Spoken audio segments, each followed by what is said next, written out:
Ready for another round? It's Brewsday Tuesday. Here's DreZ and Big Nate.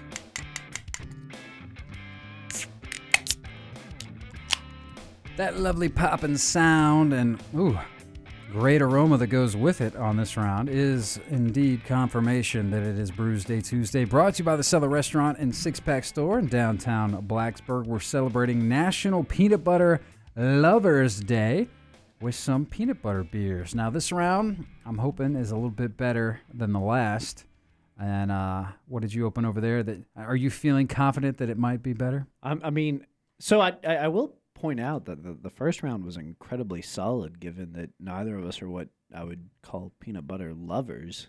Well, I will say 3.5 and a 3.75 is not bad, or 3.25. And your chocolate, the peanut butter chocolate milk stout from Lost Coast, I did definitely enjoyed that more. So I would say that one wasn't terrible by any stretch of the That being imagination. said, this round has a whole lot more promise. This is the D9 Brewing Company Wild Things. I'm assuming Wild Things is their line, just the way the label's designed. It's Superstitious Pigeons, ale brewed with peanut butter and raspberries. Raspberries? Raspberries. Rasp. You got to get that P I was like in there, pronouncing right? the P because it's there. We use it. And, it's only a 5.5% ABV, but it smells not like peanut butter, mostly like raspberries. But as a fan, I am a berry lover, so high promise. I'm trying to show on the video, by the way, if you can watch on Facebook. We also have the YouTube channel if you want to catch up on some Brewsday Tuesdays or watch the show as we do it live. The Origin of Darkness has a very interesting head. Like, look at these little bubbles on that. Like, that's interesting color and stuff. Thick. This is definitely a thick beer. Why? Because this is from Collective Arts, and it is a milkshake imperial stout aged in bourbon barrels with peanut butter and, yes, of course, chocolate. So this is going to be a big boy, 11.6%. I say Collective Arts. It looks like it's also a collaboration, perhaps, with Lervig, I guess, maybe. Yeah. I think we've done this before. Is Collective? They're not always. The label is done by Lervig. Oh, that's the label. It's the art. And, of course, the art is freaking awesome, by the Yeah. way. Just really trippy, cool, like an eyeball with, like, outer space type stuff. Really fantastic label, and I got a feeling it's probably a fantastic beer to go with it. Oh, man, we got floaties. We got it all, dude. This is very exciting. Oh, wow. All of ours are dark beers. So that's a peanut butter raspberry, but it's an ale. It's an ale, okay. Yeah, it's a full-on ale, and I mean, there's not. I poured it head almost immediately went away, but it was probably like an eighth of an inch, and so we'll see how it is. But it smells so damn good. Yeah, this beer is potent, to say the least. Wow, man, that is something. I can tell you're probably not gonna like this one. Really? Uh-huh. Why is that? I mean, it's got a lot of the usual behaviors on your tongue of a sour. It's very tart. The raspberries are a bit. Those berries take over. I almost don't taste any of the peanut butter. It's just a berry beer. Well, I mean, I don't know. I mean, I don't mind the fruitiness of some of the beers, but yeah, when they get on the sour side, oh yeah, you're making that kind of face, then yeah, I'd imagine that's probably a bit too tart for me. That's a shame. So does it taste at all like a PB&J? It not necessarily. I mean, I've never had a raspberry PB&J, but I would assume probably. I mean, it tastes like it hits your tongue the same way strawberry peanut butter and jelly would. Yeah, I was gonna say we talked about the crunchy versus smooth, but you go grape jelly, right? I mean, you have to. You have to. I'm a traditionalist when it comes to PB&J. Do you toast the bread or do you not toast it? Usually don't, but toasting's not a terrible idea just because, when it comes to spreading, it can be a little, sometimes you're squishing the bread. If it's toasted, it helps in that department. My ratio is always messed up when I make PB&Js.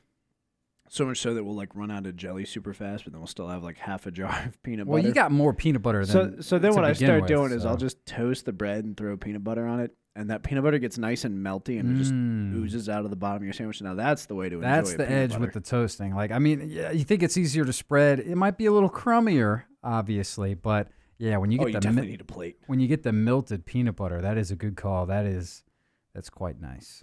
I like to do, because you can toast. I'll do like a toasted bagel, and you could do peanut butter and or I do like sometimes I'll do one peanut butter, one Nutella. Now we're talking. That's good stuff. There was a restaurant around here that used to do holiday menus. They may still, but they had a Halloween burger. It was a hamburger with peanut butter on it. I've heard of Like, that. that was the whole key to it. It was peanut butter. And I remember I was doing a live Bearcast, and I've got to try the strangest thing on the menu, and I was like, this could go either way. Peanut butter on a burger, brilliant. I can imagine. We when we were in Hawaii, we did some a lot of Asian cuisine out there, and one of the dishes. I don't even know which Asian style it is, but they have they're heavily like peanut based, and one of them, man, just had such delicious creamy peanut butter types. It wasn't even peanut butter; it's just something like, so good, man. Peanut butter with like meat is totally underrated. Yeah, most people don't think about that, but it's good. I feel like we don't give peanut butter is more versatile than we give it credit for. Mm-hmm. Because I know there are a lot of like you mentioned Asian sauces that use peanut butter. Like there's a lot of peanut butter curry too, and that's just phenomenal. Mm-hmm. Yeah, and then of course you always think about the peanut butter banana, like the Elvis sandwich and stuff. I never really got into that. I don't like bananas. Well, I don't really like bananas either. It's a texture thing. Yes, absolutely. Like the I know I mentioned earlier putting them in a smoothie, like if but you throw them in a smoothie, I it's can okay, do that. I can do that. I will not eat just a straight up slices of bananas. Neither plain do banana. I. It just feels like you already have like puke in your mouth. Somebody already chewed this, Yeah. and like kind of digested it. It's slimy. Well, how do you feel about avocados? So I didn't like avocados. That being said, back to Hawaii, man, like some fresh avocado, a little salt and pepper, like that wasn't too bad. I wouldn't eat the whole thing, but it was better than I remembered just straight up avocado being. My mom was arguing with me because I can do guac. I love avocados. Like you said, salt, pepper on it. Mm-hmm. I'll eat a whole avocado as a snack. It's one of my go-tos, kind of like late at night if I'm a little snacky, cut an avocado open and just grab a spoon and eat it. She's like, it's just as mushy and slimy. I'm like, well, not if you get it while it's fresh. It's not. Even at its peak, a banana just not going to go down. Yeah, I don't know. But back to peanut butter. What else is good with peanut butter? What else do you do with peanut butter? I mean, I know there's a lot of peanut butter cereals, and this might be a little bit of a preview and tie into next week, but Captain Crunch peanut butter Crunch Crunch is solid. I always like that in Reese's forever. Puffs. Yep. So this is actually what made me think of it was I used to do this like a Halloween dish.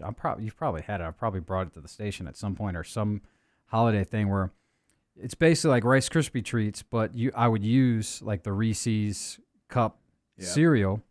So you make that and you throw in a little peanut butter in with the mallow, and then you put Nutella on the top and some Reese's Pieces just for you have extra sugar rush on the top. It's super decadent. It's oh yes, one little square kind of gets you by, but man, it's delicious. It's true. Yeah, you don't need a lot of that one. The last time you made it, I got in trouble for not bringing any home. Oh, oops. So I will tell you, there are definitely people out there who are a fan of that one, and if you want to bring it back, yeah, I have. It's been quite a while since I've made that one, but yeah, I might need to bring it back. It is good, man. Peanut butter. Yeah, I don't eat enough. There's not enough peanut butter in my life. Apparently, I'm just remembering now, reminiscing. There's a lot of good stuff you can do with peanut butter. It's just one of those things that's so rich and thick, and a little bit goes a long way. Right. So you go? Are you a Jif, or is it just whatever's on sale? Peter Pan. I remember that was one of the other. I've never been like. I remember Peter loyal. Pan ran into some issues a few years back with some foodborne illness, and like they got cleared off the shelves, and I don't know that ever came back. Now, because I can't even picture it now. It's probably, I don't know if it's even still a thing. I haven't seen it on store shelves, but I always grew up in a Jif household, but as soon as you move to college and you're buying your own things, store brand all the way, baby. Store brand, yeah. That's one of those ones. And there's a lot of store brand stuff that you can tell it's not as good. But peanut butter, that's one that I don't have a tongue, I guess, for good peanut butter, so it's all the same to me, really. I just opt for the cheaper option. I mean, it's essentially one ingredient. It can't be that hard. Yeah. We can make our own. We'll change the world. Well, is it better than the last round? I know it's not quite what you'd expect. mean, And like you said, more berry than peanut butter. So that's probably more up your alley, right? I like the last one, but this is, it's more berry than peanut butter, and this is absolutely just phenomenal. D9 makes good beer. Yeah, so D9, that's a Dungeons and Dragons reference, I'm guessing, right?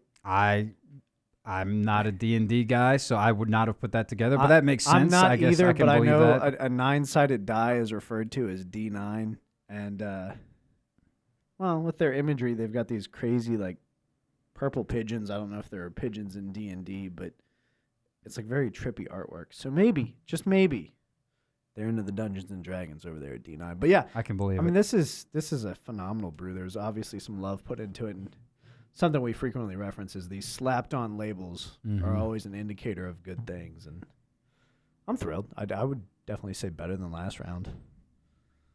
Are you going to untap it? Are you going to give it a score? I'm hesitating because, I mean, it's not a 5. It's going to hover. I don't know that I could drink a whole 6-pack of these, but like one little like after dinner with the right meal, pretty solid. It's pretty crisp. It's light. It's fruity. More of that berry than you get of the peanut butter. I'll go ahead and give it a 4.25. All right, that's fair. 4.25 on the Untapped scale. Once again, you can friend us on there. DreZ Drinks is my handle. And, of course, sitting across from me is Big Nate Danger. You're talking about not drinking a whole 6-pack. I think if you drank a whole 6-pack of this stuff, The Origin of Darkness, you would be on the floor. You're not going anywhere. 11.6%. It is, but not only that, but it's just such a thick, heavy beer, man. I mean, this is a milkshake imperial stout, aged in bourbon barrels. That's where it's getting that high ABV. Then you add in the peanut butter and chocolate, man.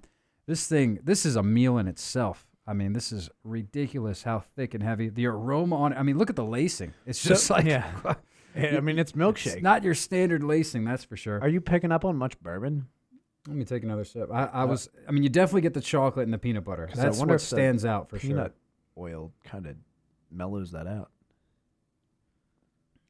Oh, yeah, you get the bourbon in there. It's on the back end. You get it in the back of your throat because, oh, yeah, it's definitely there. Exciting. There's no question, man. This is delicious beer. Collective Arts always knocks it out of the park. And, of course, the artwork on the can as well.